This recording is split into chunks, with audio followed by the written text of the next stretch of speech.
চলতি বছরই তৃতীয় বিশ্বযুদ্ধ শুরু হয়ে গেছে বলে দাবি করেছেন ইউক্রেনের সাবেক সামরিক কমান্ডার ভ্যালেরি জাজুজনি। তিনি বলেন, রাশিয়ার মিত্র দেশগুলোর ইউক্রেনের সঙ্গে সংঘাতে সরাসরি জড়িয়ে পড়া তৃতীয় বিশ্বযুদ্ধের ইঙ্গিত।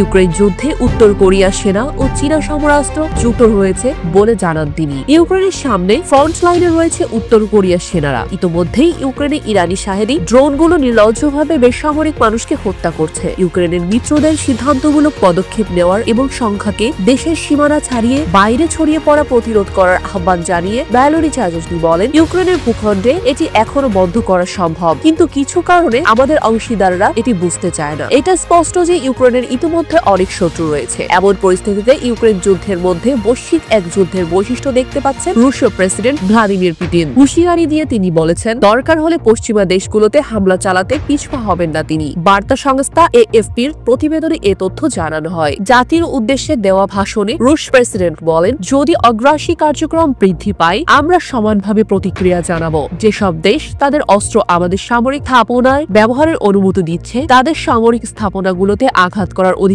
রাশিয়ার রয়েছে। যদি কেউ এটি নিয়ে সন্দেহ করে তবে তারা ভুল করছে। এর প্রতিক্রিয়া অবশ্যই হবে। জানা যায়, পশ্চিমাদের দেওয়া দূরপাল্লার ক্ষেপণাস্ত্র ব্যবহার করে গত মঙ্গল ও বুধবার রাশিয়ার ভূখণ্ডে হামলা চালায় ইউক্রেন। রাশিয়ার ভূখণ্ডে হামলার অনুমতি দিলে তার পরিণতি ভালো হবে না বলে আগেই হুঁশিয়ারি দিয়েছিলেন রুশ প্রেসিডেন্ট পুতিন। তার কথায় পাত্তা না দিয়ে যুক্তরাষ্ট্র উত্তেজনা আরো বাড়ানোর পথ বেছে নেওয়ার পর এবার সরাসরি পশ্চিমে হামলার সম্ভাবনা নাকচ না করার কথা জানালেন তিনি। বিশ্লেষকরা মনে করছেন, রাশিয়ায় পশ্চিমা অস্ত্রের ব্যবহার এবং রাশিয়ার পাল্টা হামলা বিশ্বকে নতুন এক সংঘাতময় পরিস্থিতির দিকে ঠেলে দিচ্ছে।